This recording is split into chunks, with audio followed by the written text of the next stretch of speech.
Come on. There we are. And we're live. I did that myself. I shot the aerial drone. No, I didn't. That's just stock imagery. You flew by. I flew by. That was me flying in on a jet, which was nice. Meta glasses. We're doing. It's hangover. I feel like it's hangover day. Because everybody, you get all excited on day one of CSM, and you can tell. Like it sounds like I had some gravel. I got some gravel in my voice. Lewis has been on the show before. Lewis, welcome back. Pleasure. Bright and early. I appreciate people who come here and they're like, I'm going to schedule 9 a.m. because I want to knock this out. Because there's 500 other things. Yes. How many CSMs is this for you? Ballpark. I don't know why I always ask that, but I'm always curious. 3, first one speaking. Wow, good for you. Thank you. And then tell everybody what we're talking about. So today I think we're going to talk about the importance of growing as a new grad before jumping into anything from a business sense. I think you've got to find your mentors, be a mentee, get your feet wet, and then learn the ropes before trying to learn different ropes. Yeah. I mean, because in the first couple of years, it sounds like in the profession, you're studying a thing and doing a thing are two different things. Totally. So you're doing a new thing, and then business is also wild. Yeah, totally. And obviously speaking firsthand, just opened up a practice, but that's a whole new learning curve in and of itself. And don't think that it could have been done without having felt established as a clinician first and foremost. Yeah, that's it's hard to produce force when both feet are off the ground. So you got to be stable on one. Not to make it the metaphor, but like you have to be. Yeah, you can't be worrying about both. Yeah, 100%. I mean, I think I had a pretty strong clinical foundation coming right out of school. Did a fellowship with Kevin Wilk, and even then, the second I get to my initial practice, where it was somewhat of a volume-based clinic, there was multiple times where I'm spinning my head and thinking to myself, like, where is he? Can I ask him a question? And that's not quite the case. And if you don't have that foundation already, and now you're trying to also understand insurance or payroll or cash or taxes or rent, and that check comes and it's not going away, and you gotta figure it out. So I think getting established first and foremost, and realizing that you got into this profession to be a professional first and foremost. So getting that grounded is first and foremost important. I think. So our students, which I just heard on the loudspeaker, make up 3,000 really? People here at CSM, which I think that attendance was announced as 15. So students between 3,000 and 4,000. Are they being sold the wrong success narrative? Like, are they being directed in the wrong way? I think to some extent, right? I mean, and maybe it's just my algorithm and my feed, but it's like, you're a doctor of physical therapy. You have every right to go out and make your own keep and be a business owner, and you don't need X, Y, and Z years experience. But that becomes all too different when someone's potentially coming in, I'm in a cash-based setting, and they're coming to me and paying out of pocket. They're not utilizing their insurance benefits, and they expect results. And if you don't know how to get those, and you haven't gotten your feet wet enough, and I think, we talk about the metaphor of 10,000 hours to become an expert or whatever it is. And if you don't have those 10,000 hours under your belt, how are you going to provide value for someone, especially when they're... The only thing I was really worried about is like going on your own. Who are you going to do the looking around the room for? Yeah. And it doesn't need to be the same person, but it should be someone who's maybe a few miles down the road, or at least you said, I've seen that before. Or I've heard that before. I've done that before. I've failed that before. Yeah, totally. And I get that question asked all the time of, from new grads. It's like, what should I take from this conference, or how do I go about like my clinical growth or development? And I think first and foremost is find the person that you resonate with, who you think has made those same mistakes, is in that same position that you want to be with, and then have the understanding of mentorship should not always be spoon-fed to you. You have to be a good mentee and understand that, a person providing mentorship, that's another job for them as well. So there's a right time and a place to kind of seek that mentorship, ask those questions, expect to receive answers from them as well, because, they have a life, they have a profession, they have goals as well. And now you're an additional part of that goal. So, don't just assume that it's always going to be there. That I will give a little grace, because I was the same thing. Like when you're in 6th grade, the next grade you go to is 7th grade, and then there's 8th grade. There's always a thing for you. Mm-hmm. And then all of a sudden when you're done, it's like, well, then you go to college, and there's another step. Then you're in graduate school. And then that's beaten into you. But there's always a step. Where's the syllabus? And I'm like, my man, no, the syllabi have left the building. They have left the chat. And that's not easy to get used to when you've done, well, let's do the 12 years in, through high school, another 4, another 3. Mm-hmm. You're in close to 20 years worth of being led and fed. Correct. And that ain't how it happens anymore. You've got to now seek out Yeah, there's no more yellow brick road. To say the Right. least. Yes, that's a great. That would be a great title for a talk. yeah. The yellow brick road ends right here. Yeah. Meet the Oz himself. But it is. That's a great point. And I think having your own goals, and that's kind of the importance of coming to conferences like this. Yep. And I think personally, even as a practicing clinician, I always try to have something separate on the docket to stay motivated, whether that's preparing for a conference or a small talk like this, or just something that's non-clinical focused, even if it's a personal goal, professional goal, in-clinic goal, but something to break the monotony per se and keep that path moving. Yeah. Why is more not always better in rehab? Because some is good. None is bad. Yeah. More must be better. Why is that not actually? No. I flipped that model and I say better is better. Yeah. I treat young active adults and youth athletes, and more is more is more is more is more. I mean, the very first thing that I bought when I opened the clinic was a whiteboard. And we're going to break down what it is that you're doing today, tomorrow, this week, this month, this year for X, Y, and Z tournament. That's the next most important thing that we all know doesn't really matter all in all too much. So I always try to flip it as better is better. At certain points, more is better. When it's appropriate. When it's appropriate. When more is needed, more is good. Yeah. I think a lot of the time these individuals, they need to almost flip it off. They're so high stress driven, so motivated, at least the population I see.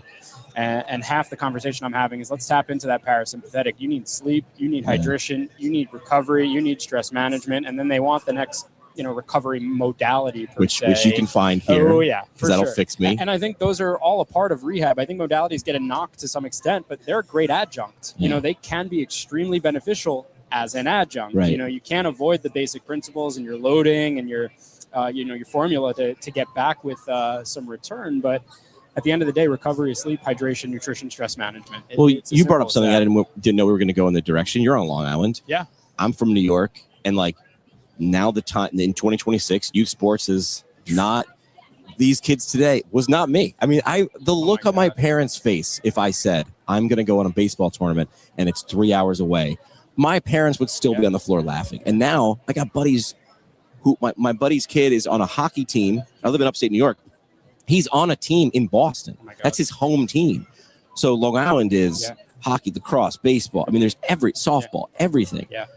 How much of the education is that to the parent first and the kid, which is, hey, listen, more playing is actually the reason you are here. Yeah, totally. So my clinic is located within an indoor performance facility where teams rent out the turf space. There's a gym in the back, but it's a 24/7 of just kids coming in, and sometimes you don't see kids leave because they're there all day. And I try to explain to the parent and the kid is you have to be a kid first, you have to be an athlete second, play all the things, but don't overdo it, and then be a blank player. Because when they come in for me and it's like, oh, my leg hurts or my this hurts, it's like, well, what do you play? And they're like, baseball or soccer. And I'm like, okay, what else? They're like, no, dummy, I'm that player. And I'm like, really? You're 12. Why don't we get good at being a child and then get good at moving, exploring, doing things, and then hone in on a sport itself. But parental education I think is the key. You got to tap into them because I'm not quite a parent myself yet, but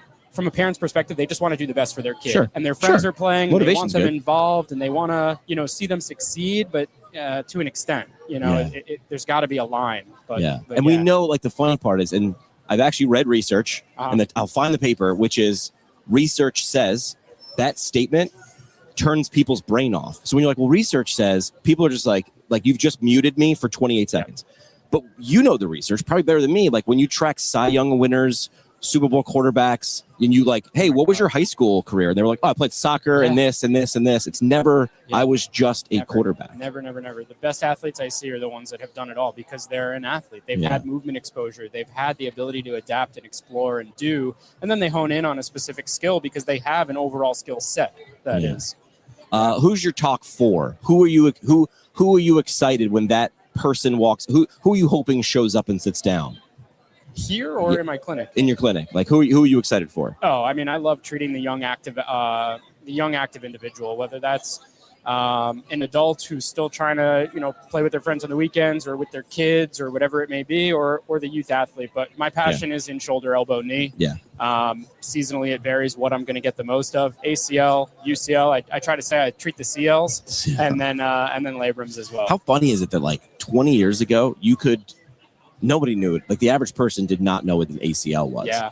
Right. Yeah. They knew Tommy John surgery, but they didn't know what a UCL was. Yeah. And now parents, my friends' kids, like the coach said I should get an MRI, and I'm in the back just biting my lip, going, "Listen, I don't practice anymore." But I'm going, ask the coach what are the two things that could happen. Yeah. So it's injured, or it's torn, or it's not. What do we do then? Yeah. What if we just pretend like we're gonna get the MRI? It's gonna cost $1,000, and I'm like, okay. Yeah, I've had the scarier situation of a physician even telling me that someone walked into the clinic and was like, "Yeah, we're ready for the surgery." He's like, "What do you mean?" They're like, "Well, he's going to throw harder after, so we're ready for it." I'm like, "Excuse me." Well, he's going to throw harder because he's going to finally take rest and he's going to readapt to his entire body. He's going to train his legs. He's going to train his core. He's going to finally train his shoulder, get a good routine, and learn how to be an athlete that is required for that sport. But what ruined it? Angels in the outfield. Henry Rowan Gardner, right? Oh, yeah. I still see that one. Oh yeah, for sure. Man. How about talking here? Who are you excited to who do you want to walk into the room?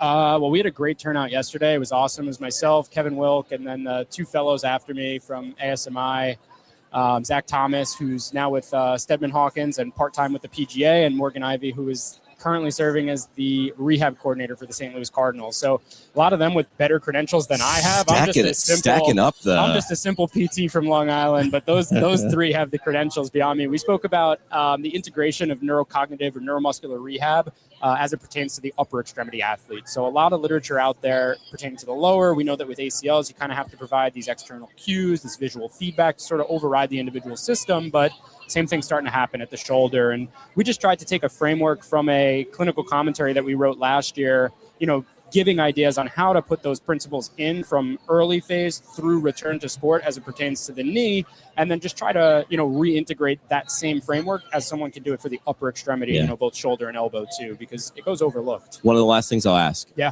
The more people I talk to with resumes that are crazy, like professional, this, that, and everything, the more when I do this, tell me if I'm right or wrong. They talk about the simplest stuff. Oh my God. And I'm like, well, where's the crazy fancy? No. And they're like, yeah.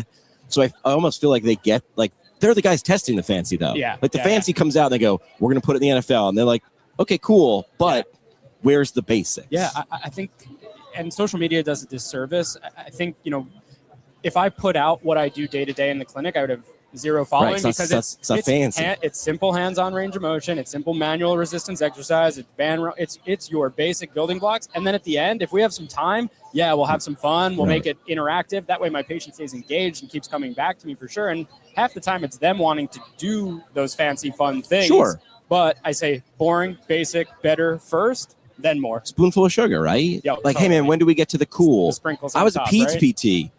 I had to make it had to be fun. But the whole time I was aiming at, like, what's the reason they're here? Great. How do I make that what I need fun? But let's pretend you've got $1,000. What are you excited? We'll just call them toys. Yeah. Fun wise, what excites you? What do you already have in your clinic that you're like, that's the fun? Oh yeah. I mean the reactive lights, the neurocognitive stuff. Blaze pods have been great. From a recovery perspective, hyper ice. I'm a big shockwave person as well. Laser. So those adjunct modalities are awesome. Obviously, those are on the higher end of the spectrum, but I think you need a set of blaze pods, especially blaze pods for $500. And then people get on you about the subscription. It's $10. Like, are you kidding me? Don't go to lunch that day. And you have it for a month. Like, it's $120 a year. Right. And like you gotta be. But it's not an ad for blaze pods. But what I realized was, it's because you get a library. Like whenever you see the blaze pod ads, you're like, that's cool. But how would I program that? Done. And then you find out people are just always users are like, oh, I did it like this. And then you can search by sport or whatever. So I was like, you're sort of buying the back end support. So the thing works real well. Totally. Yeah, totally. And you could just search the activity, the age group, the this, that, and there's hundreds. And then just the ability to make what you want. If you can think it, you can make it. And then half the time you get your athletes who are like, oh, we did that. Can we do it this way? This? Can we make it harder? Can we do it this? And it just creates a competitive environment. Especially if you're treating athletes, you have to create a locker room setting because they're used to it. Speak their language. The first question I get asked the second we do it is, what's the high score and who has it? And the next time I see them, I'm going to talk about it for sure. Yeah. I did that at a low tech, the first clinic I was at out of school. It was a dry erase board with exercise or like a game of the week. Yeah. And then it was either time-based, rep-based. It was never weight-based. It was always time-based or rep-based to keep people involved. And then, we had longevity. So it was like when you're discharged from PT, boom, baby. It was, what do you come in? Do you want to keep going? Because, we have that. And people will always come in. Their first peak was always, what's on the board? What's the worm? We just make things up. Yeah. And be like, now it's the worm. What's it doing? Like, we're going to do this. Great. Make an exercise based on that. Is it distance or is it time? Yeah. And I think reiterating back, I mean, it doesn't have to be fancy. It doesn't have to involve tech. It just has to involve creativity and an environment that allows for individuals to come in. The first thing your patient sees when they think rehab is, I'm hurt, I'm injured, I don't want to be here, I want to get out of here. And trying to flip that mindset of creating this longevity-based perspective helps keep them in the clinic. I mean, my favorite question I get asked from a patient is, do I have to stop coming? Yeah, there you go. Because you've set up an environment. Of course. I want to come back even when I'm back because I know I can continue to get better. This seems like a weird question. What's the color of the walls on your clinic? Are they beige? They are. Beige, but black accents. That's the difference. Okay. Because we were talking about how I know. Pea green. Pea green was the classic. Yeah. Right? Yeah, Pea green and children's magazines or Sports Illustrated from 6 years ago. That's what we look at when we walk. Yes. Yeah, so my clinic has a lot of natural lighting, so I kept it beige but black accents, so it pops. But you made it look like a gym. Yeah, like a gym. Yeah. You want to make it feel like that. Yes, all right, last thing we do on the show, we call it the parting shot. This is the parting shot. One last mic drop moment. No pressure, just your legacy on the line. Our parting shot brought to you by US Physical Therapy. I'll say thanks because they're letting me use their booth. I was like, I need 6 square feet to talk and stand and a plug. Find them online at usph.com. Parting shot, just your last chance for a mic drop moment. What do you want to leave people with? Yeah, I think the 3 major points we spoke on was better is better. If you're a student, find a mentor and understand what it takes to be a good mentee. And lastly, create an environment where your patients actually want to come to therapy. And for the second one, most people in this profession are not looking to sell you a mentorship package. No. Most people are like, how can I help? And it doesn't have to be super structured or formal. And if you find people along the way, like this, one of our profession's weaknesses is we just give stuff away. Yeah. But like, if you're going to take some stuff, mentorship is one of those. I still to this day seek out clinicians in my area and I go shadow them. I mean, Smart, 2 weeks ago, I was at Lenny and Mike's clinic in Boston and fly on the wall. Hey, I'm just here to watch what you guys do and learn. That's it. Yeah. I mean, I've got a full caseload and I just want to get better. Yeah. That's it. Love to hear it. Lewis, appreciate you stopping by, man. Yes, Thank you. Of course.